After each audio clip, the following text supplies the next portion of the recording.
Hi hello അസ്സലാമലൈക്കും welcome back to my channel. അവർക്ക് കോളേജിൻ്റെ ഒരു ഫംഗ്ഷന് വേണ്ടി ഡ്രസ്സ് എടുക്കണമായിരുന്നു. അപ്പോൾ അതിനുവേണ്ടി ഞങ്ങൾ കാഞ്ഞിരപ്പള്ളി വരെ പോവാണ്. മമത അതെ വാതിലിൽ നിന്ന് വഴക്കുണ്ടാക്കുന്നുണ്ട് ഒരുത്തി. പോകാൻ ഇറങ്ങിയ സമയം രണ്ടുപേരും വഴക്കായി. അപ്പോൾ ഇനി അവിടെ നിന്ന് കഴിഞ്ഞാൽ ഇനി പിന്നെ അടി ബഹളവും ആവുമെന്ന് ഓർത്ത് ഞാൻ പറഞ്ഞത് നമുക്ക് നടന്നു പോകാമെന്ന്. എന്ന് ഞങ്ങൾ കാറിനല്ലേ പോകുന്നത്. അപ്പോൾ ഇന്ന് കാറിന് കൊണ്ടുപോകാൻ പറ്റിയില്ല. എന്നുവെച്ചാൽ സ്പോർട്സിന് പോയതുകൊണ്ട് ക്രിക്കറ്റിൻ്റെ കളിയുണ്ട് ഇന്ന് ടൂർണമെൻറ്റ്. അതുകൊണ്ട് ഞങ്ങളിന്ന് ബസ്സിന് പോകാൻ വേണ്ടി പതിയെ നടക്കുവാണ്. മുഫി അവിടെ നിന്ന് വഴക്കുണ്ടാക്കിയതാണ്. ഫോട്ടോ വിളിച്ച് വീട്ടിൽ വരുന്ന സമയം കൊണ്ട് അവിടെ എന്തെങ്കിലും ഒന്ന് നടക്കില്ലെന്ന് ഓർത്തിട്ടാണ് ഞങ്ങൾ പിന്നെ പതിയെ അങ്ങ് നടന്നേക്കാമെന്ന് ഓർത്തത്. കാരണം എന്നാന്ന് ചോദിച്ചാൽ അവളും വരുമെന്ന് പറഞ്ഞപ്പോൾ ഞാൻ പറഞ്ഞു നീ വേണ്ട വീട്ടിലാരുമില്ല അതുകൊണ്ട് വീട്ടിലിരുന്നോളാൻ പറഞ്ഞു. അത് പിന്നെ ഞങ്ങൾ ബസ് കയറാൻ വണ്ടി ഏത് സമയത്താണ് വരുന്നതെന്ന് നോക്കി നമ്മൾ പേടിച്ചതിനെ നിൽക്കണം. എന്താണെന്ന് വെച്ചാൽ അയ്യപ്പൻ വണ്ടി ഇങ്ങനെ തേരാ പോരാ പോകുന്നത് കൊണ്ട് സൂക്ഷിച്ചുകൊണ്ട് ഞങ്ങൾ വേറെ റോഡിലോട്ട് കയറി നിൽക്കുക. പിന്നെ ഞങ്ങൾക്ക് ബസ്സൊക്കെ കിട്ടി. ഞങ്ങൾ ബസ്സിൽ ഇങ്ങനെ പോകുവാണ്.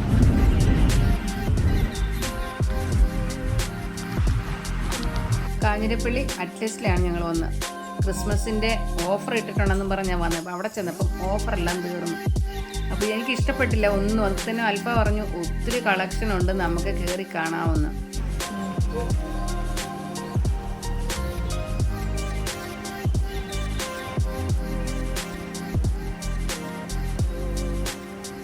അതൊക്കെ നല്ലതാണല്ലോ അവന് വെച്ചറും നോക്കാം.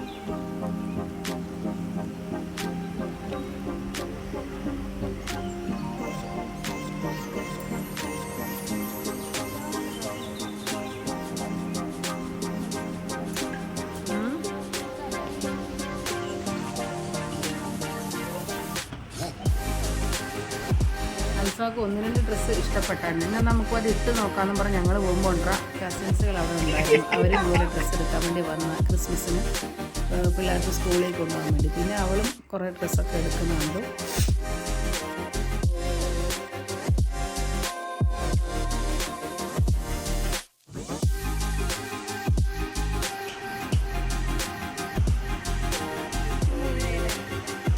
അതാണ് ഇഷ്ടപ്പെട്ടത്.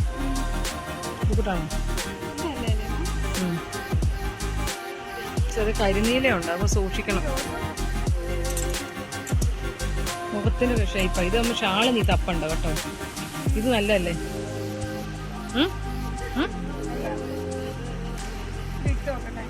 അത് ഇട്ട് നോക്കാം. പിന്നെ ഇത് ഇവിടെ ഒന്നും ഇല്ലല്ലോ, നോക്കാം. ഇത് ചെറുതല്ലേ? ആണോ? ഇത്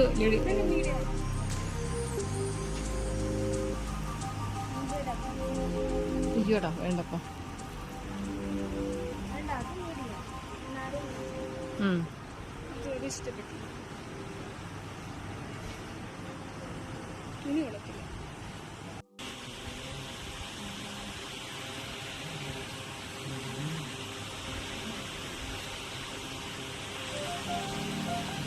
കാണിച്ചറാ പോരെ, ഇത്ര നല്ലതാ. അങ്ങനെ പിന്നെ ജീൻസിൻ്റെ കളക്ഷനിലേക്ക് വന്നേ. അതുപോലെ ജീൻസ് ഒരുപാടുണ്ട് കേട്ടോ. അവൾ ജീൻസിൻ്റെ തന്നെയല്ല, പാൻറ്റിൻ്റെ പല വെറൈറ്റി ആയിട്ടുള്ള പല മോഡലുകളുണ്ടായിരുന്നു. അപ്പോൾ അവൾക്ക് ജീൻസ് മതി എന്നാണ് പറഞ്ഞത്.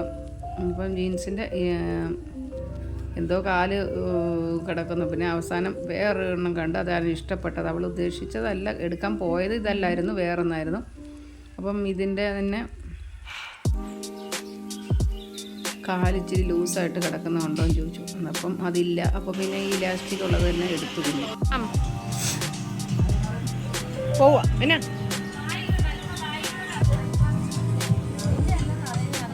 അതെങ്ങനെ അറിഞ്ഞടി? മൊബൈൽ എന്തേ ഉണ്ടോ?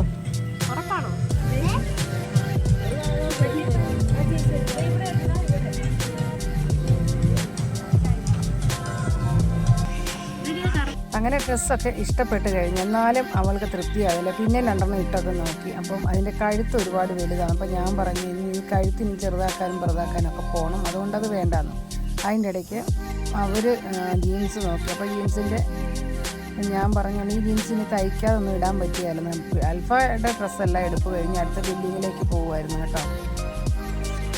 ബില്ലടിക്കാൻ വേണ്ടി ക്യൂ പോയി നിൽക്കാൻ നമ്മളെ കൊണ്ട് പറ്റിയല്ലാത്തതുകൊണ്ട് ഇനി അൽഫാ തന്നെ ആ ദൗത്യം ഏറ്റെടുക്കട്ടെ എന്ന് പറഞ്ഞു. പിന്നെ അത് മാത്രമല്ല കേട്ടോ, ഇവിടെ നമ്മൾ ഇത്ര രൂപയ്ക്ക് പർച്ചേസിങ് ചെയ്ത് കഴിഞ്ഞാൽ നമുക്ക് അവിടുന്ന് കൂപ്പൺ കിട്ടും. അപ്പോൾ കൂപ്പണും കൂടെ ആ ഭാഗ്യശാലി ആരാന്ന് പറഞ്ഞപ്പോൾ 2 പേരുടെ, എൻ്റെ പേരും അൽഫായുടെ പേരും കൂടെ ഞങ്ങൾ എഴുതിയിട്ട് കേട്ടോ. എനിക്ക് കാരണം ഞങ്ങൾക്ക് 2 പേർക്ക് നല്ല ഭാഗ്യമുള്ളവരാണ് കേട്ടോ. ചിലപ്പം അത് മൊത്തം നമുക്ക് അടിച്ചാലോ എന്ന് ഓർത്ത്.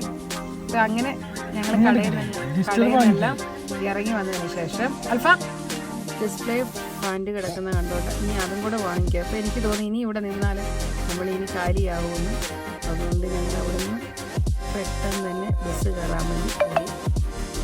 അപ്പം ഇത്രയേ ഉള്ളൂ നമ്മുടെ ഈ ചെറിയ വീഡിയോ. നിങ്ങൾക്ക് വീഡിയോ ഇഷ്ടപ്പെട്ടെങ്കിൽ ലൈക്ക് ചെയ്യാനും ഷെയർ ചെയ്യാനും സബ്സ്ക്രൈബ് ചെയ്യാനും മറക്കല്ലേ. ബൈ. അസ്സലാമു അലൈക്കും.